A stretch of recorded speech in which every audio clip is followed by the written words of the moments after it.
ಪೌಲನು ಹೇಳ್ತಾನೆ 1 ತಿಮೋತಿ 4 14ನೇ ವಾಕ್ಯದಲ್ಲಿ ಏನು ಹೇಳ್ತಾ ಇದ್ದಾನೆ ಅವನು? ಹೋದ್ರಿ 4:14 ನಿನ್ನಲ್ಲಿರುವಂಥ ವರವನ್ನು ನೀನೇನು ಮಾಡಬೇಡ, ಅಲಕ್ಷ್ಯ ಮಾಡಬೇಡ. 1 ತಿಮೋತಿ 4:14 ನೀನೇನು ಮಾಡಬೇಡ, ಅಲಕ್ಷ್ಯ ಮಾಡಬೇಡ. ನಿನ್ನೊಳಗಿರೋ ಗಿಫ್ಟ್ನ ನೀನು ನೆಗ್ಲೆಕ್ಟ್ ಮಾಡಬೇಡ. 15ನೇ ವಾಕ್ಯದಲ್ಲಿ ಏನು ಹೇಳ್ತಾನೆ? ನಿನ್ನ ಕಾರ್ಯ ಇದರಿಂದ ನಿನ್ನ ಅಭಿವೃದ್ಧಿ ಏನಾಗೋದು? ಎಲ್ಲರಿಗೂ ಏನಾಗುತ್ತೆ? ಪ್ರಸಿದ್ಧವಾಗುವುದು. ನೀವು ಇಂಪ್ರೂವ್ ಆಗಬೇಕಾ?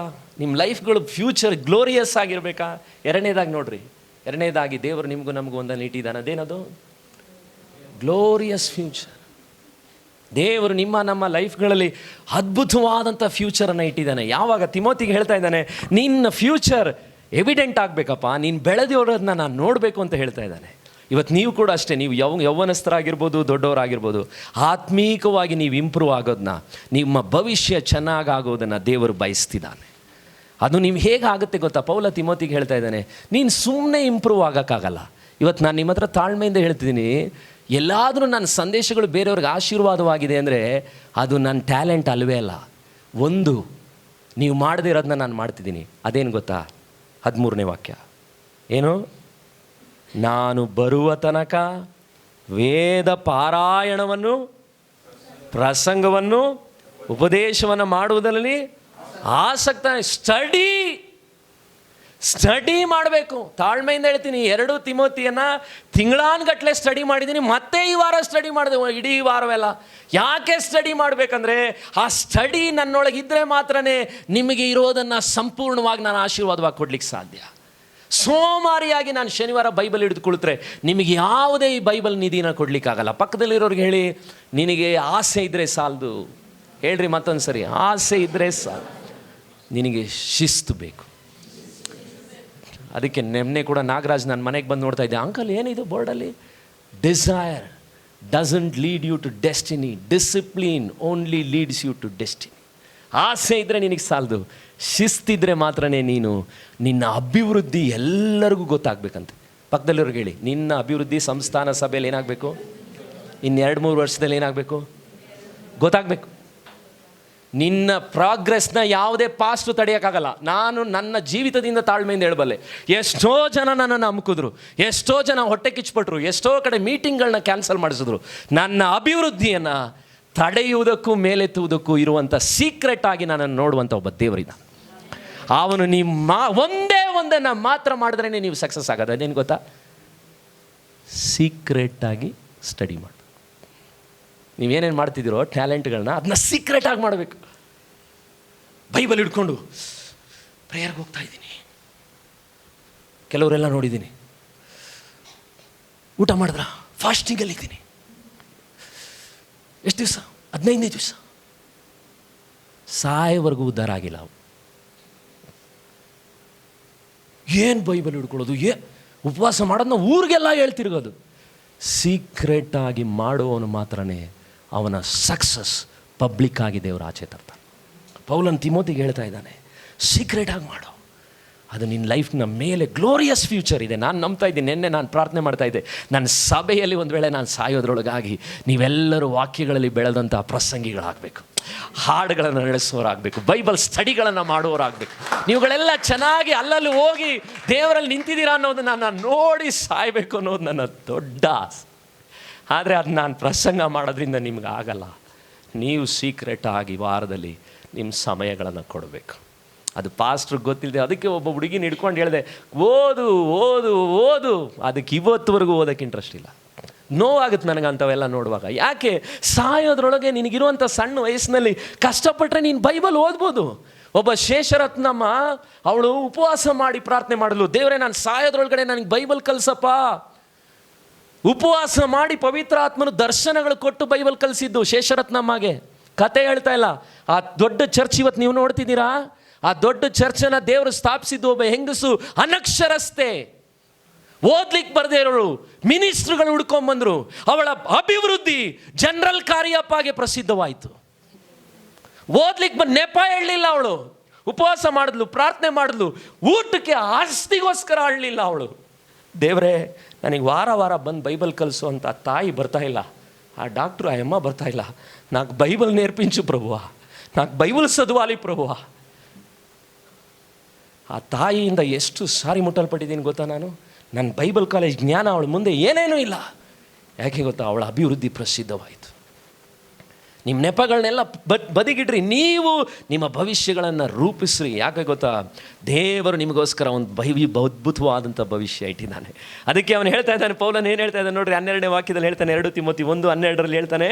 ಏನಂತ ಹೇಳ್ತಾನೆ? 1:12 1:12 ಹೇಳ್ತಾನೆ. 2 ತಿಮೋತಿ 1:12 ಆದರೂ ನಾನು ನಾಚಿಕೆ ಪಡುವುದಿಲ್ಲ, ನಾನು ನಂಬಿರುವ ಆತನನ್ನು ಬಲ್ಲೆನು, ಆತನು ನನ್ನ ವಶದಲ್ಲಿಟ್ಟಿರುವುದನ್ನು ಕಾಪಾಡುವುದಕ್ಕೆ ಏನಾಗಿದ್ದಾನಂತೆ? ಅವನು ಶಕ್ತನಾಗಿದ್ದಾನೆ. ನಿನಗೊಂದು ಒಳ್ಳೆ ಗ್ಲೋರಿಯಸ್ ಫ್ಯೂಚರ್ ಬೇಕಾ? ಪೌಲನು ಹೇಳ್ತಾ ಇದ್ದಾನೆ, ನಂಬಿರುವ ಆತನ ಬಲ್ಲೆನು, ಆ ದಿನಕ್ಕಾಗಿ ನನಗೆ ಕೊಟ್ಟಿರೋದನ್ನ ಏನು ಮಾಡ್ತಾನೆ? ಆತನು ಕಾಪಾಡ್ತಾನೆ. ನೋಡ್ರಿ, ಅವ್ನು ಬರೆಯುವಾಗಲೇ ಅವನಿಗೆ ಚೆನ್ನಾಗಿ ಗೊತ್ತು ನಾನು ಪರಲೋಕ ಹೋಗ್ಬಿಡ್ತೀನಿ ಅಂತ.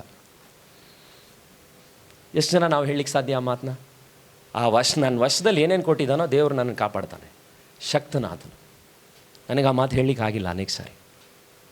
ಶಕ್ತನು, ಆತನು ಶಕ್ತನು. ಯಾಕಂದರೆ ನನಗೊಂದು ಗ್ಲೋರಿಯಸ್ ಫ್ಯೂಚರ್ ನನಗಿದೆ. ಸ್ಪರ್ಜನ್ ಹತ್ರ ಒಬ್ಬ ಬಂದು ಹೇಳಿದಂತೆ, ವರ್ಷದಲ್ಲಿ ಕೊಟ್ಟಿರೋದು ಶ್ರೇಷ್ಠ. ಅದಕ್ಕೆ ಕೆಳಗಡೆ ಹೇಳಿದ್ದು. ನಿಮಗೆ ಗೊತ್ತಾ, ಒಂದು 2-3 ವರ್ಷದ ಹಿಂದೆ ನಿಮ್ಮ ಬಗ್ಗೆ ನನಗೆ ಬೇಜಾರಾಗಿತ್ತು ಒಂದು ಸರಿ. ಏನು ದೇವರೇ, ಬರೀ 20 ಜನ ಇದ್ದಾರೆ ಅಂತ. ಅವತ್ತು ದೇವರು ನನ್ನೊಂದಿಗೆ ಮಾತಾಡಿದ ವಾಕ್ಯ 2 ತಿಮೋತಿ 1:14, ನಿನ್ನ ವಶಕ್ಕೆ ಕೊಡಲ್ಪಟ್ಟಿರುವುದನ್ನು ಶ್ರೇಷ್ಠವೆಂದು ತಿಳಿದು ನಮ್ಮಲ್ಲಿ ವಾಸವಾಗಿರುವ ಪವಿತ್ರಾತ್ಮನ ಮೂಲಕ ಏನು ಮಾಡಬೇಕು? ಕಾಪಾಡು. ನಿನ್ನ ವಶದಲ್ಲಿರೋದು 20 ಇದ್ದರೂ ಸುಜಿತ್, ಶ್ರೇಷ್ಠವೆಂದು ತಿಳಿದು ಕಣ್ಣೀರು ಸುರಿಸು. ಬರೀ 20 ಇದ್ದಾರೆ ಅಂತ ಹೇಳಬೇಡ, 20 ಜನರಿದ್ದಾರೆ ಅಂತ ಹೇಳಬೇಕು. ಇವತ್ತು ಸೇವಕರುಗಳಿಗೆ ಅದಕ್ಕೆ ಬೇಸರ. ಅಯ್ಯೋ ಬರೀ 10 ಇದ್ದಾರೆ. ಚಾರ್ಲ್ಸ್ ಸ್ಪರ್ಜನ್ ಹತ್ರ ಒಬ್ಬ ಬಂದು ಹೇಳಿದ್ನಂತೆ, ಪಾಸ್ಟರ್, ಯಾಕಂದರೆ ಚಾರ್ಲ್ಸ್ ಸ್ಪರ್ಜನ್ ಹತ್ರ 5,000 ಜನರಿದ್ರು. ಇವನು ಬಂದಂತೆ 100 ವಿಶ್ವಾಸಿ ಇರುವಂಥ ಒಬ್ಬ ಯಂಗ್ ಪಾಸ್ಟರ್, ನನ್ನ ಯೋಗ್ಯತೆಗೆ ತಕ್ಕಂತೆ ನನಗೆ ದೇವ್ರ ಜನರನ್ನೇ ಕೊಟ್ಟಿಲ್ಲ ಅಂದಂತೆ. ಭಾಳ ವೇದನೆಯಿಂದ ಹೇಳಿದ್ನಂತೆ. ಸ್ಪರ್ಜನ್ ಹೇಳಿದ್ನಂತೆ, ಭಾಳ ಸಂತೋಷವಾಗಿ ಹೇಳಿದ್ನಂತೆ, ಓ ಬರೀ ನೀನು 100 ಜನಕ್ಕೆ ಲೆಕ್ಕ ಕೊಡಬೇಕಾ ನಿತ್ಯತೆಯಲ್ಲಿ ಅಂದಂತೆ. ಅದರ ಅರ್ಥ ಎಷ್ಟಿದೆ ಗೊತ್ತಾ? ಎಷ್ಟು ಜನಕ್ಕೆ ನೀನು ಲೆಕ್ಕ ಕೊಡಬೇಕು? ನಾನು ಎಷ್ಟು ಜನಕ್ಕೆ ಲೆಕ್ಕ ಕೊಡಬೇಕು? 60 ಜನರಿಗೆ ನಿಮಗೆ ವಾರ ವಾಕ್ಯ ಕೊಡಲಿಕ್ಕೆ. ನನ್ನ ಹತ್ರ ಒಬ್ಬರು ಕೇಳಿದ್ರು, ನಿಮ್ಮ ಚರ್ಚಲ್ಲಿ ಅಷ್ಟು ಬೆಳೆದವರಿದ್ದಾರಾ, ಅಷ್ಟು ಬೆಳೆದವರಿದ್ದಾರಲ್ಲ, ಇಷ್ಟೆಲ್ಲ ಆಳವಾದಂಥ ವಾಕ್ಯ ಎಲ್ಲ ಕೊಡ್ತೀರಲ್ಲ ನೀವು, ಅವ್ರಿಗೆ ಅರ್ಥ ಆಗುತ್ತಾ? ನಾನು ಒಂದನ್ನು ತಿಳಿದಿದ್ದೀನಿ, ನನ್ನಲ್ಲಿರುವ 100% ಶ್ರೇಷ್ಠತೆಯನ್ನು ನಾನು ವಾರವೆಲ್ಲ ನಿಮಗೆ ಕೊಟ್ಟು ನಿಮ್ಮನ್ನು ತೃಪ್ತಿಪಡಿಸ್ತೀನಿ. ಶ್ರೇಷ್ಠವಾದದ್ದನ್ನೇ ನನಗೆ ಕೊಟ್ಟಿರೋದು ಶ್ರೇಷ್ಠವಾದದ್ದು. ಅದು ಓದಕ್ಕೆ ಬರದೇ ಇರೋವಲ್ಲ, ಅದು ಇವು ಅರ್ಥ ಆಗುತ್ತೆ. ಅದಕ್ಕೆ ಅರ್ಥ ಆಗುತ್ತೆ. ಅವುಗಳು ಒಂದು ದಿವಸ ನಿತ್ಯತೆಗೆ ತಲುಪುತ್ತೆ. ಯಾಕಂದರೆ ನನ್ನ ನಂಬಿ ನನಗೆ ಕೊಟ್ಟಿರುವಂಥದ್ದು ಶ್ರೇಷ್ಠವಾದದ್ದು. ಈ ವಾರ ಲಕ್ಷ್ಮಣಿಗೆ ನಾನು ಅದೇ ಹೇಳಿದೆ, ಲಕ್ಷ್ಮಣ್, ಯಾವತ್ತು ನಮಗೆ ಆ ದಿನ ಶ್ರೇಷ್ಠ ಅನಿಸುತ್ತೆ ಗೊತ್ತಾ? ನಮ್ಮ ಜೀವನದಲ್ಲಿ ನಮಗಿರುವಂಥ ಎಲ್ಲವುಗಳು ಎಷ್ಟರ ಮಟ್ಟಿಗೆ ಆ ದಿನಕ್ಕೋಸ್ಕರ ನಾವು ಕೊಡೋದನ್ನು ಕಲ್ತ್ಕೊಳ್ತೀವೋ ಆ ಮಟ್ಟಕ್ಕೆ ಆ ದಿನ ಶ್ರೇಷ್ಠವಾಗಿರುತ್ತೆ. ಯಾವುದನ್ನೆಲ್ಲ ಆ ದಿನಕ್ಕೋಸ್ಕರ, ಈ ದಿನಕ್ಕೋಸ್ಕರ ಅಲ್ಲ. ಅಲ್ಲಿ ಒಂದು ದಿವಸ ನಾನು ಆತನ ಮುಂದೆ ನೋಡಿದಾಗ ನಾನು ಹೇಳಬೇಕು, ದೇವರೇ, ನೀನು ನನಗೆ ಕೊಟ್ಟಿರೋರಿಗೆ ಅಳ್ತಾ ಪ್ರಾರ್ಥನೆ ಮಾಡಿದೆ, ವಾಕ್ಯ ಕೊಟ್ಟೆ, ಗದರಿಸಿದೆ, ಹೃದಯದ ಆಳದಿಂದ ಹೇಳಿದೆ, ನನಗೆ ಸಂಕಟ ಇತ್ತು ಆದರೂ ಸೇವೆ ಮಾಡಿದೆ. ಅವುಗಳನ್ನೆಲ್ಲ ನಾನು ಆ ದಿನದಲ್ಲಿ ಧೈರ್ಯವಾಗಿ ಹೇಳಬೇಕಂದ್ರೆ ಈ ದಿನದಲ್ಲಿ ನನಗಿರುವವುಗಳನ್ನೆಲ್ಲವನ್ನು ಆತನಿಗೆ ಕೊಡಬೇಕು. ಪೌಲನು ತಿಮೋತಿಗೆ ಹೇಳ್ತಾ ಇದ್ದಾನೆ. ಅದಕ್ಕೆ ಶ್ರೀಮಂತರುಗಳಿಗೆ ಅವನು ಎಚ್ಚರಿಸಿದ್ದು. 1 ತಿಮೋತಿ ನೋಡ್ರಿ 6ನೇ ಅಧ್ಯಾಯದಲ್ಲಿ ಏನು ಹೇಳ್ತಾ ಇದ್ದಾನೆ? 18ನೇ ವಾಕ್ಯದಲ್ಲಿ, ದೇವರ ಮೇಲೆ ನಿರೀಕ್ಷೆಯನ್ನಿಡಬೇಕೆಂತಲೂ 1 ತಿಮೋತಿ, ವಾಸ್ತವವಾದ ಜೀವವನ್ನು ಹೊಂದುವುದಕ್ಕೋಸ್ಕರ ನೀವೇನು ಮಾಡಬೇಕಂತೆ? ಒಳ್ಳೆಯದನ್ನು ಮಾಡಬೇಕು, ಸತ್ಕಾರ್ಯಗಳಲ್ಲಿ ಐಶ್ವರ್ಯವಂತರಾಗಿರಬೇಕು. 1 ರೂಪಾಯಿ ಬಿಚ್ಚಲ್ಲ ಅಂಗಡಿಗೆ ಹೋದರೆ, ಜಿಪುಂಡ್ರುಗಳಾಗಿರಬಾರ್ದು. ದಾನ ಧರ್ಮಗಳನ್ನು ಮಾಡುವವರು ಅವ್ನು ಕೊಡಲಿ ಅಂತ ನಿಂತ್ಕೊಳ್ಳೋದು ಹಿಂದೇನೆ, ಕೊಡಕ್ಕೆ ಮುಂದೆ ಹೋಗಬೇಕು. ದಾನ ಮಾಡುವವರು, ಪರೋಪಕಾರ ಮಾಡುವವರು ಆಗಿದ್ದು ಮುಂದಿನ ಕಾಲಕ್ಕೆ ಒಳ್ಳೆಯ ಅಸ್ಥಿವಾರವಾಗುವಂಥವುಗಳನ್ನು ತಮಗೆ ಕೂಡಿಸಿಟ್ಟುಕೊಳ್ಬೇಕು. ಮುಂದಿನ ಕಾಲದಲ್ಲಿ ನಿಮಗೆ ಗ್ಲೋರಿಯಸ್ ಫ್ಯೂಚರ್ ಇದೆ ಅಂದರೆ ಇವತ್ತು ನೀವು ಕೊಡೋದನ್ನು ಕಲ್ತ್ಕೋಬೇಕು. ಅದನ್ನು ನಾನು ಮಾಡಲಿಲ್ಲ ಅಂದರೆ, ಒಬ್ಬ ಹುಡುಗಿಗೆ ದರ್ಶನ ಬಂತಂತೆ, ಅವಳಿಗೆ ದಿಢೀರಂತ ಪರಲೋಕದಲ್ಲಿ ಹೋದ್ರಂತೆ. ದೇವದೂತ ಒಂದೊಂದು ಕಡೆನೂ ಕರ್ಕೊಂಡು ಹೋದ್ನಂತೆ. ಒಂದು ಭವ್ಯವಾದಂಥ ಮನೆ, ಯಾರ್ದಿದು ಅಂದ್ರಂತೆ. ಆ ಹುಡುಗಿಗೆ ದೇವರು ಹೇಳಿದ್ರಂತೆ, ಇದು ನಿಮ್ಮ ಅಮ್ಮನಿಗೋಸ್ಕರ ಕಟ್ಟಿರೋದು ಅಂದ್ರೆ. ನಮ್ಮಮ್ಮನಿಗೆ ಇಷ್ಟು ದೊಡ್ಡ ಮನೆನಾ? ಯಾಕೆ? ನಿಮ್ಮಮ್ಮ ಭೂಮಿಯಲ್ಲಿದ್ದಾಗ ಎಷ್ಟು ಬಡವರಿಗೆ ಸೇವೆಗೆ ಏನೆಲ್ಲ ಕೊಟ್ಟು ಮಾಡಿದಾಳೆ ಗೊತ್ತಾ? ಅವಳೆಲ್ಲ ಕೊಟ್ಟಿರೋದಕ್ಕೆ ಡಬಲ್ ಆಗಿ ಇಲ್ಲಿ ಇಂಥ ಭವ್ಯವಾದ ಮನೆ ಕಟ್ಟಿದ್ದೀವಿ ಅಂದ್ರಂತೆ. ಇನ್ನೊಂದು ಸ್ವಲ್ಪ ಮುಂದೆ ಹೋದ್ಲಂತೆ, ಅಲ್ಲಿ ನೋಡಿದ್ರೆ ಒಂದು 2-3 ಪೀಸ್ ಬಿದ್ದಿದ್ದಾವೆ. ಇವಳು ಕೇಳಿದ್ಲಂತೆ, ಯಾರಿಗೆ ಇದು? ನಿಂದೆ ಇದು ಅಂತಂತೆ. ನಿಂದೆ? ಯಾಕೆ ಸ್ವಾಮಿ? ಸ್ಕೂಲಿಂದ ಹಿಡಿದು ಕಾಲೇಜಿಂದ ಹಿಡಿದು ದೊಡ್ಡ ನಿನ್ನಿಂದ ದೇವರ ರಾಜ್ಯಕ್ಕೆ ಒಂದು ಯೂಸೇ ಆಗಿಲ್ಲ. ನಿನ್ನ ಹಣ, ನಿನ್ನ ಟ್ಯಾಲೆಂಟು ಏನು ಕೂಡ, ನೀನು ಕಳಿಸಿರೋ ಬರೀ ಕಟ್ಟಿಗೆ ಸೌದೆ ಇದೆ. ನೀವು ಹೇಳಬಲ್ರಾ? ತಾಳ್ಮೆಯಿಂದ ಹೇಳ್ತೀನಿ, ಈ ಪ್ರಸಂಗ ಹೇಳುವಂತ ನಾನು ಹೇಳಬಲ್ಲ. ಈ ವಾರ ನಾನು ಮಲ್ಕಪ್ಪ ಅವರು ಒಂದು ಕಡೆ ಹೋದ್ವಿ, ಮದುವೆಗೆ ಹೋದ್ವಿ. ಅಲ್ಲೊಬ್ಬರು ಪಾಸ್ಟ್ರು ಕೇಳಿದ್ರು, ಯೂಟ್ಯೂಬಲ್ಲಿ ನಾನು ಬರ್ತಿದ್ದೀನಲ್ವಾ, ಹೆಂಗೆ ಬಂದ್ರಿ? ಇದೇ ಪ್ರಶ್ನೆ ಹೇಳಿ. ನಾನು ಹೇಳಿದೆ, ಆಟೋದಲ್ಲಿ ಬಂದೆ. ಅಲ್ಲಾಡ್ಕೊಂಡು ಹೋಗಿದ್ದೀವಿ, ಇಲ್ಲಿಂದ ತಲುಪಿಸ್ತಾರೋ ಇಲ್ವೋ ಅನ್ನೋ ಭಯ ಆಗೋಯ್ತು ನನಗೆ. ರಾತ್ರಿ ರೂಟ್ ಬೇರೆ ಮಿಸ್ ಆಗ್ಬಿಡ್ರಿ. ತೊಳ್ಳಾಡ್ಕೊಂಡು ಅಲ್ಲೋದ್ರೆ ಆಯಪ್ಪ ನಮ್ಮನ್ನು ಕೇಳೋದ, ಹೆಂಗೆ ಬಂದ್ರಿ ಅಂತ. ನನಗೆ ನನ್ನ ವಿಶ್ವಾಸಿಕ್ ಆಟೋಲ್ಲಿ ಹೋಗೋದು ನನಗೆ ಹೆಮ್ಮೆ. ನಿಮ್ಗೆ ಬಗ್ಗೆ ನನಗೆ ಗೊತ್ತಿಲ್ಲ, ಅದು ಸಂತೋಷವಾಗಿ ಹೋಗ್ತೀನಿ. ಸೈಕಲ್ ಆದರೂ ಹೋಗ್ತೀನಿ, ಅದು ನನ್ನ ಸಭೆ ವಿಶ್ವಾಸ ಇದ್ದದು. ಹೇಳಿದೆ. ಇನ್ನೊಬ್ಬಮ್ಮ ಬಂದು ಕೇಳಿದ್ಲು ನಮಗೆ, ಡ್ರೈವರ್ ಅಲ್ಲಿಗೆ ಬಿಡ್ತಾರಾ? ಡ್ರೈವರ್ ಅಲ್ಲ, ನನ್ನ ಚರ್ಚ್ ಬಿಲೀವರ್ ಅವರು. ಕರ್ಕೊಂಡು ಹೋಗ್ಲಿಲ್ಲ ಎಮ್ಮನ ನಾವು ಅಂತ. ಅಲ್ಲ, ಮುಗಿದ್ಮೇಲೆ ನಾವು ಆ ರೂಟ್ಗೆ ಹೋಗ್ತಿರ್ಲಿಲ್ಲ, ತಪ್ಪಾಗಿ ಹೇಳ್ತಿಲ್ಲ. ಹೇಳ್ರಿ ಮಲ್ಕಪ್ಪನ ಕೇಳ್ರಿ, ಏನು ಹೇಳಿದೆ ಆ ಪಾಸ್ಟ್ರಿಗೆ? ಏನು ಹೇಳಿದೆ ಮಲ್ಕಪ್ಪರೇ? ಆಟೋದಲ್ಲಿ ಬಂದ್ವಿ, ಚರ್ಚು ನಿಮ್ಮದು ಇದೆಯಾ ಅಂತ ಕೇಳಿದ್ರು. 2ನೇ ಪ್ರಶ್ನೆ. ನಾನು ಹೇಳಿದೆ, ಕಾರು ಮನೆ ಮಾಡದೇ ಇರೋದಕ್ಕೇನೆ ಚರ್ಚ್ ಮಾಡಿರೋದು ಅಂದೆ. ಅಲ್ಲೆಲ್ಲೂಯ್ಯ. ತಪ್ಪಾಗಿ ಹೇಳ್ತಾ ಇಲ್ಲ, ಹೆಮ್ಮೆಯಿಂದ, ಪ್ರೀತಿಯಿಂದ, ಕೃಪೆಯಿಂದ ಹೇಳ್ತಾ ಇದ್ದೀನಿ, ಕೃಪೆಯಿಂದ ಹೇಳ್ತಾ ಇದ್ದೀನಿ. ಅವೆಲ್ಲ ಮಾಡ್ಕೊಂಡಿದ್ರೆ ಹೋದ್ವಾರ ಕೂಡ ನಮ್ಮಮ್ಮ ಇಲ್ಲಿ ಮುಗಿದ್ಮೇಲೆ ತಮಾಷೆಗೆ ನಮ್ಮಮ್ಮ ನಮ್ಮ ಇವನು ಸಾಯೋವರೆಗೂ ನಮ್ಮನ್ನು ಕಾರಲ್ಲಿ ಕರ್ಕೊಂಡು ಹೋಗಲ್ಲ. ನಾನು ಹೇಳಿದೆ ನಮ್ಮಮ್ಮಗೆ, ನಿಂಗೆ ಗೊತ್ತಾ ಕಾರ್ ಇದ್ರೆ ಎಷ್ಟು ಮೇಂಟೆನೆನ್ಸ್ ಗೊತ್ತೇನಮ್ಮ? ಜನರೇಟ್ರು ಇವೆಲ್ಲ 10,000 ಎಲ್ಲ 10,000 ಆಗುತ್ತಾ? ಬೇಡ ಬಿಟ್ಬಿಡು ಅಂದರು. ಹಲ್ಲೆಲೂಯ, ಇಂಥ ಜಾನ್ಕಮ್ಮನ್ ಕೊಟ್ಟಿದ್ದ ನನಗೆ, ದೇವರಿಗೆ ಸ್ತೋತ್ರ ಮಾಡೋದು ಬೇಡವಾ? ನನಗೆ ಕೊಟ್ಟಿರುವಂಥ ನನ್ನ ಹೆಂಡತಿ ಕುಟುಂಬಕ್ಕೆ ನಾನು ಅನೇಕ ಸಾರಿ ಸ್ತೋತ್ರ ಮಾಡ್ತೀನಿ. ನನ್ನಿಂದ ಯಾವತ್ತೂ ಆಡಂಬರವನ್ನು ಎದುರು ನೋಡಲಿಲ್ಲ. ಅದಕ್ಕೆ ನಾನು ಸಂತೋಷವಾಗಿ ಇವತ್ತು ನಾನು ವಾಕ್ಯ ಕೊಡ್ತಿದ್ದೀನಿ ಅಂದರೆ ತಾಳ್ಮೆಯಿಂದ ಹೇಳ್ತೀನಿ, ನಾನು ಏನನ್ನಾದರೂ ಕೊಡಲಿಕ್ಕೆ. ಅದಕ್ಕೆ ನಾನು ಒಂದು ಮಾತನ್ನು ಬರೆದಿದ್ದೀನಿ, ನಿತ್ಯತೆಯಲ್ಲಿ ಮಹಿಮೆಯಾಗಿ ಬದುಕಬೇಕಂದ್ರೆ ಕೊಟ್ಟು ಬದುಕು. ನೀನು ಭೂಮಿಯಲ್ಲಿ ಒಂದು ವೇಳೆ ಇಲ್ಲೇ ಸ್ವರ್ಗ ನರಕ ಅಂದ್ಕೊಂಡು ಬದುಕೋದಾದರೆ ತಿಂದು ಬದುಕು. 2 ನಿನ್ನ ಕೈಯಲ್ಲಿದೆ. ನಿತ್ಯತೆಗಾಗಿ ಬದುಕಬೇಕಾ? ಕೊಟ್ಟು ಬದುಕು. ಪರಲೋಕ ನಿನಗೆ ಮಹಿಮೆ ಉಳ್ಳದ್ದಾಗಿ ಕಾಣ್ತದೆ. 2 ತಿಮೋತಿ 4:7 ಅಂಥ ಫೈಟ್ ಮಾಡಿದಂಥ ಪೌಲ ಹೇಳಿದ ಮಾತದು. ಸಾಯುವಾಗ ಆಸ್ತಿ ಪಾಸ್ತಿ ಮಾಡ್ಕೊಳ್ಳದೆ ಬರೀ ಒಂದು ಕ್ಲರ್ಜಿ ಗೌನಿ, ಒಂದು ಬಟ್ಟೆ ಇಟ್ಕೊಂಡು, ಮೇಲಂಗಿ ಉಳ್ಕೊಂಡು, ಎಂಥ ಮಾತು ಗೊತ್ತಾ?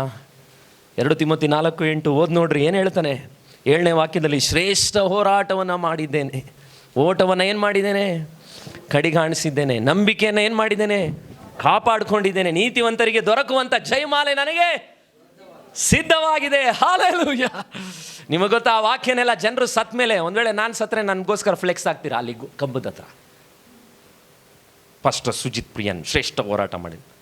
ಪೌಲ ಸತ್ತಾದ ಮೇಲೆ ಹಾಕಿದ ಫ್ಲೆಕ್ಸ್ ಅಲ್ಲ ಅದು, ಬದುಕಿರುವಾಗ ಹೇಳಿ ಸತ್ತಂಥ ಮಾತದು. ಶ್ರೇಷ್ಠ ಹೋರಾಟ ಮಾಡಿದ್ದೇನೆ, ನಾನು ನಂಬಿಕೆ ಕಾಪಾಡ್ಕೊಂಡಿದ್ದೇನೆ, ದೇವರಿಗಾಗಿ ನಾನು ಬದುಕಿದ್ದೇನೆ, ಧಾರಾಳವಾಗಿ ಕೊಟ್ಟಿದ್ದೇನೆ, ನಿತ್ಯ ಜೀವಕ್ಕೋಸ್ಕರ ಬದುಕಿದ್ದೇನೆ. ನನಗೆ ಸೀಸರ್ ಹತ್ರ ನ್ಯಾಯ ಸಿಗುತ್ತೋ ಗೊತ್ತಿಲ್ಲ. ಒಂದು ವೇಳೆ ಕೋರ್ಟಲ್ಲಿ ಹೋಗಿ ನಾನು ಕರ್ಕೊಂಡೋದ್ರೆ ಅವ್ನು ನೀತಿವಂತ ಅಲ್ಲ, ಆ ಸೀಸರ್ ನನ್ನ ತಲೆನ ಕತ್ತರಿಸೋಕ್ಕೆ ಹೇಳೋದು.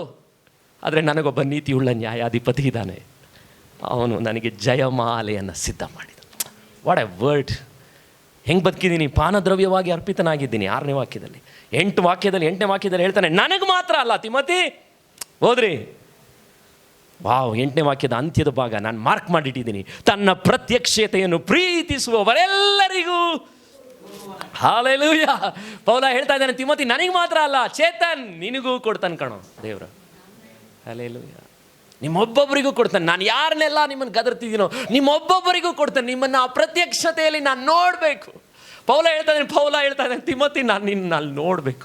ನನಗೆ ಅಲ್ಲಿ ಮಹಿಮೆ ಆಗದ ಬಾಡದ ಜಲಮಾಲೆ ಕೊಡುವಾಗ ನೀನು ನನ್ನ ಜೊತೆ ಇರಬೇಕು. ಅದೇ ನನಗೆ ಸಂತೋಷ. 3ನೇದಾಗಿ ಅದಕ್ಕೆ ನಾನು ಹೇಳ್ತಾ ಇದ್ದೀನಿ, ಬಾಡದ ಜಯಮಾಲೆಗೋಸ್ಕರ ನೀವೇನು ಮಾಡಬೇಕು? ಹೋರಾಡಬೇಕು. ಹಾಗಿದ್ರೆ ನಿಮ್ಮ ನಂಬಿಕಸ್ತಿಕೆ, ನೀವು ಈ ಪಾಪದ ವಿರುದ್ಧವಾಗಿ ಹೋರಾಡುವಂಥ ಫೈಟು, ಶೋಧನೆ, ಅಪ್ಪ ಅಮ್ಮ ಹತ್ರ ಬೈಸ್ಕೊಂಡು ಕೊಡೋದ್ರಿಂದ ಕಷ್ಟಪಟ್ಕೊಂಡು ಏನೆಲ್ಲ ದೇವರ ರಾಜ್ಯಕ್ಕೋಸ್ಕರ ಬದುಕುವಾಗ ನೀವೇನೇನು ನಷ್ಟ ಅಂತ ನಿಮ್ಗೆ ಅನ್ನಿಸ್ತಿದೆಯೋ, ಅದಕ್ಕೆಲ್ಲದಕ್ಕೂ ಇರುವಂಥ ಬೋನಸ್ ಯಾವುದು ಗೊತ್ತಾ? ಇನ್ಸೆಂಟಿವ್, ದೇವರ ಪ್ರತ್ಯಕ್ಷತೆ. ಅಲ್ಲಿ ನಿಮಗೆ ಸಿಗೋ ಸ್ಮೈಲ್, ಅಲ್ಲಿ ನಿಮಗೆ ಸಿಗುವಂಥ ಮುಗುಳ್ನಗೆ, ಅದಕ್ಕೆ ಬದುಕೋರು ಭಾಳ ಕಡಿಮೆ. ಅದಕ್ಕೆ ಬದುಕೋರು ಭಾಳ ಕಡಿಮೆ, ಯಾಕಂದರೆ ಅದರ ಬೆಲೆಯನ್ನೇ ತಿಳಿದಿಲ್ಲ. ಪೌಲನ ಹೇಳ್ತಾ ಇದ್ದಾನೆ. ಅದಕ್ಕೆ ಪೌಲ ಫೇಮಸ್ ಅಲ್ಲ. ಆ್ಯಕ್ಚುಲಿ ಪೌಲನಿಗೆ ಪ್ರಸಿದ್ಧತೆಯೇ ಇಲ್ಲ. ಅವನಿಗೆ ಕಂಫರ್ಟೇಬಲ್ ಆಗಿ ಮನೆಗಳು ಸಿಗಲಿಲ್ಲ. 9ನೇ ವಾಕ್ಯದಲ್ಲಿ ಅದಕ್ಕೆ ಅವನು ಹೇಳಿದ್ದು ನೋಡ್ರಿ. 9ನೇ ವಾಕ್ಯದಲ್ಲಿ ಪ್ರಯತ್ನ ಮಾಡು. ಪೌಲ ಈ ಲಾಸ್ಟ್ ಲೆಟ್ರ್ ಬರೆಯುವಾಗ ಗಮನ ಇಟ್ಕೇಳ್ರಿ, ಅವನಿಗೆ ಇದ್ದಿದ್ದ ಆಸೆ ಏನು ಗೊತ್ತಾ? ಪ್ಲೀಸ್ ತಿಮೋತಿ, ಚಳಿಗಾಲ ಬರೋಕ್ಕೆ ಮುಂಚೆ ನನಗೊಂದು ಸರಿ ನೀನು ನೋಡಬೇಕಪ್ಪ, ಬೇಗ ಬಂದ್ಬಿಡಪ್ಪ. ಒಬ್ಬ ನಿಜವಾದ ಸೇವಕನಿಗೆ ಆಸ್ತಿ ಯಾವುದು ಗೊತ್ತಾ? ವಿಶ್ವಾಸಿಗಳೇ, ನೀವುಗಳೇ ಆಸ್ತಿಗಳು. ಯಾಕಂದರೆ ಅವನು ಹೇಳ್ತಾ ಇದ್ದಾನೆ, ನಿಮಗಿರುವುದನ್ನು ಏನು ಮಾಡಬೇಕು? ಬರುವುದಕ್ಕೆ ನೀನೇನು ಮಾಡಬೇಕು? ಪ್ರಯತ್ನ ಮಾಡು. 21ನೇ ವಾಕ್ಯದಲ್ಲಿ ಹೇಳ್ತಾ ಇದ್ದಾನೆ, ಚಳಿಗಾಲಕ್ಕೆ ಮುಂಚೆ ನೀನೇನು ಮಾಡಬೇಕಂತೆ? ಬರುವುದಕ್ಕೆ ಪ್ರಯತ್ನ ಮಾಡು. ಯಾಕಂದರೆ ಚಳಿಗಾಲಕ್ಕೆ ಮುಂಚೆ ಅವನ ಆ ಗುಹೆಯಲ್ಲಿ ನಡುಗುವಾಗ ಅವನಿಗೆ ಬಟ್ಟೆ ಇಲ್ಲ. ಚರಿತ್ರೆ ಹೇಳುತ್ತೆ, ಅವನನ್ನು ಹಿಡ್ಕೊಂಡು ಹೋಗುವಾಗ ಕಂಚುಗಾರ ಅನ್ನೋನು ಒಬ್ಬ ಕಾಪರ್ ಸ್ಮಿತ್ ಪೌಲನ್ನು ಹಿಡ್ಕೊಟ್ಟು ಅವನು ಪೌಲ ಇದ್ದಿದ್ದ ಜಾಗ ಗೊತ್ತಿರಲಿಲ್ಲ. ಹಿಡ್ಕೊಟ್ಟಿದ್ರಿಂದನೇ ಅವ್ರು ಕರ್ಕೊಂಡೋಗಿರೋದು ಅವನ್ನ ಸಾಯಿಸೋಕ್ಕೆ. ಕೆಲವೇ ವರ್ಷಗಳು, ಕೆಲವೇ ದಿನಗಳು. ಪಾಪ ಅವನ ತಲೆನ ಜೈಲಿನಲ್ಲಿ ಕತ್ತರಿಸ್ತಾರೆ, ರಕ್ತ ಅಲ್ಲಿ ಹರಿಯುತ್ತೆ. ಅವನೇ ಪ್ರವಾದನೆಯಾಗಿ ಅವನ ಸಾವು ಬಗ್ಗೆ ಹೇಳ್ತಾ ಇದ್ದಾನೆ, ಪಾನದ್ರವ್ಯವಾಗಿ ಅರ್ಪಿತನಾಗುತ್ತಿದ್ದೇನೆ. ಅಂದ್ರೆ ಅರ್ಥ ಏನು? ಒಂದು ದಿವಸ ಈ ಬಾಡಿನ ಇಲ್ಲಿ ಕತ್ತರಿಸ್ತಾರೆ, ಈ ಸೆರೆಮನೆಯಲ್ಲಿ. ಅವತ್ತು ರಕ್ತದೊಂದಿಗೆ ನೀರು ಥರ ನನ್ನ ಲೈಫ್ ಹೋಗುತ್ತೆ. ಮಾತಲ್ಲ ಇದು, ಕಥೆಯಲ್ಲ, ನಡೆದಂತಹ ಹಿಸ್ಟಾರಿಕಲ್ ಪ್ರೂಫ್ ನಾನು ಮಾತಾಡ್ತಾ ಇರೋದು. ಅದಕ್ಕೆ ಅವನು ಹೇಳ್ತಾ ಇದ್ದಾನೆ, ನೀನು ಬೇಗ ಬಾ, ಚಳಿಗಾಲಕ್ಕೆ ಮುಂಚೆ ಬಾ. ನನಗೊಂದು ಸ್ವಲ್ಪ ಆ ಕಂಬಳಿ ಮೇಲಂಗಿ ಬಿಟ್ಬಿಟ್ಟು ನಾನು ಅರೆಸ್ಟ್ ಮಾಡಿ ನಾನು ಕರ್ಕೊಂಡು ಹೋಗುವಾಗ ಬಟ್ಟೆ ಕೂಡ ಬಿಟ್ಟು ಹೋಗ್ಬಿಟ್ರಿ. ಅವನು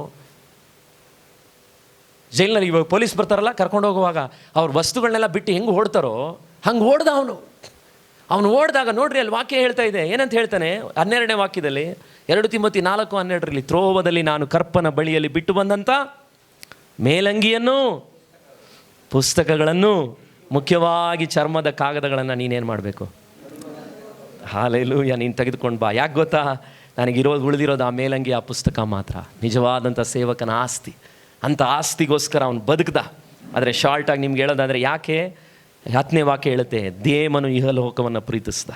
ಅವನು ನನ್ನನ್ನು ಬಿಟ್ಟು ಥೆಸಲೋನಿಕಕ್ಕೆ ಹೋದ, ಕ್ರೆಸ್ಕ ಗಲಾತ್ಯಕ್ಕೆ ಹೋದ, ತೀತ ದಲ್ಮಾತ್ಯಕ್ಕೆ ಹೋದ.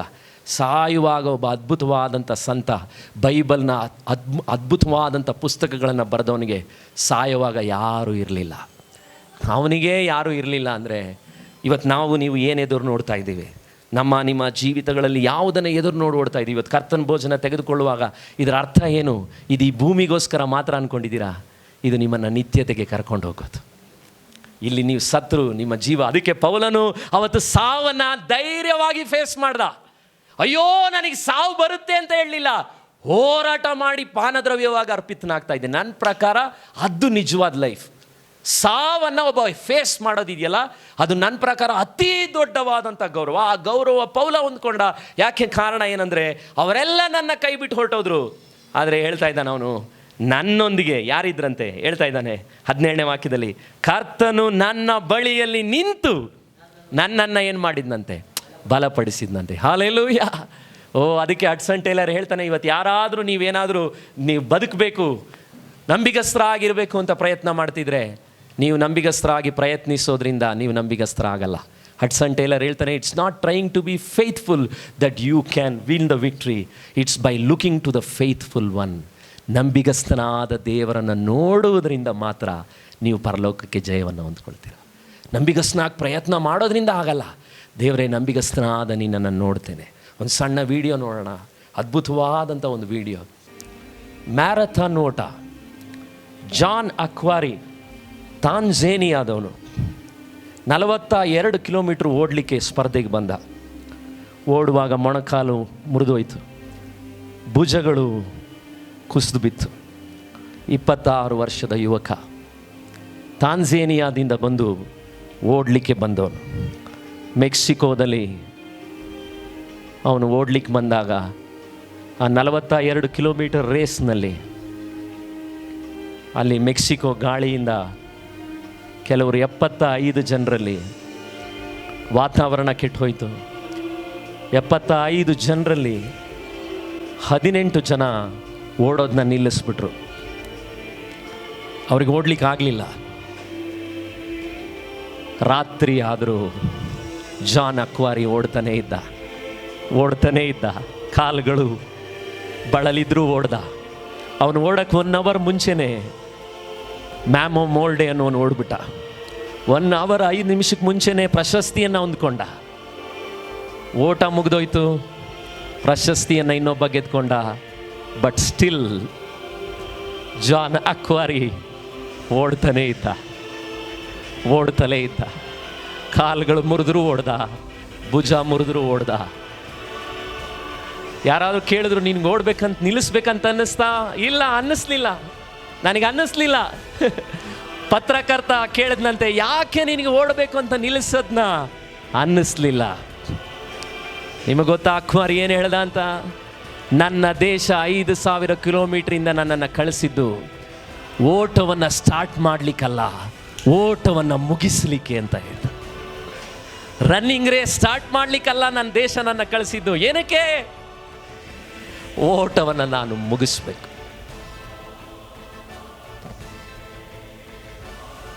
ದೇವರು ಆ ಓಟಕ್ಕೆ, ನಿತ್ಯ ಜೀವದ ಓಟಕ್ಕೆ ನಿಮ್ಮನ್ನು ಕರೀತಿದ್ದ. ಅದರಲ್ಲಿ ಒಂದು ವೇಳೆ ಮೊಣಕಾಲು ಸೋಲ್ಬೋದು, ಕೈಗಳು ಮುರಿದೋಗ್ಬೋದು, ಭುಜಗಳು ಕೂಡ ನಿಮಗೆ ಮುರಿದೋದಂತೆ ಬೇಸರ ಆಗ್ಬೋದು. ಆದರೆ ಆ ದೇವರು ನಿಮ್ಮನ್ನು ನನ್ನನ್ನು ಕಳಿಸಿದ್ದು ಓಟದಲ್ಲಿ ಬಿಟ್ಟು ಹೋಗುವಂಥ ಹೇಡಿಗಳಲ್ಲ.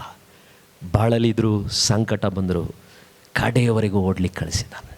ಕಣ್ಗಳನ್ನು ಮುಚ್ಚಿ ನಾವು ಪ್ರಾರ್ಥನೆ ಮಾಡೋಣ. ದೇವರೇ, ಈ ನಿತ್ಯ ಜೀವಕ್ಕಾಗಿರುವಂಥ ಹೋರಾಟದಲ್ಲಿ ಆ ಜೀವದ ಜಯಮಾಲೆ ಹೊಂದಲಿಕ್ಕೆ ನಾನು ಓಡಬೇಕು.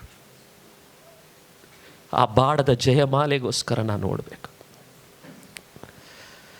ಇವತ್ತು ನೀವು ಬಳಲಿದ್ದೀರಾ ದೇವರ ಮಕ್ಕಳೇ. ನಿಮ್ಮ ಆತ್ಮಿಕ ಜೀವಿತದಲ್ಲಿ ಬರುವಂಥ ಶೋಧನೆಗಳಿಗೆ ಸೋತು ಹೋಗಿದ್ದೀರಾ? ಯಾಕೆ ಈ ಜೀವನ ಅಂತ ಬೇಸತ್ತಿದ್ದೀರಾ? ಹೋರಾಟ ಇದೆ. ಕಳ್ಕೊಳ್ಳುವಂಥದ್ದು ಒಂದು ವೇಳೆ ದಾರಿಗಳಲ್ಲಿ ಬರ್ಬೋದು. ಆದರೆ ಕರ್ತನ ಭೋಜನದಲ್ಲಿ ಪಾಲ್ಗೊಳ್ಳುವಾಗ, ದೇವರೇ ನಿನ್ನ ರಕ್ತ ಮಾಂಸವನ್ನು ನಾನು ತೆಗೆದುಕೊಳ್ತಾ ಇದ್ದೀನಿ, ಅದಕ್ಕೆ ಕಾರಣ ನಾನು ಓಟವನ್ನು ಮುಗಿಸ್ತೇನಪ್ಪ. ನಂಬಿಕೆಯಿಂದ ಅರಿಕೆ ಮಾಡ್ತೀರಾ? ದೇವರೇ, ನಾನು ನಿನ್ನ ರಾಜ್ಯಕ್ಕಾಗಿ ಓಡ್ತೇನೆ. ಬಾಯಿಗಳನ್ನು ತೆರೆದು ಎಲ್ಲರೂ ಕರ್ತನ ಭೋಜನಕ್ಕೆ ಸಿದ್ಧವಾದವರು ಮಾತ್ರ ಎಲ್ಲರೂ ಪ್ರಾರ್ಥನೆ ಮಾಡೋಣ. ದೇವರೇ ಸ್ತೋತ್ರ. ಒಂದು ವೇಳೆ ಇಚ್ಛೆಗಳು, ಬಾಧೆಗಳು, ಹೋರಾಟಗಳು ನಿಮಗೆ ಯಾವುದಿದೆಯೋ ನನಗೆ ಗೊತ್ತಿಲ್ಲ ದೇವರ ಮಕ್ಕಳೇ.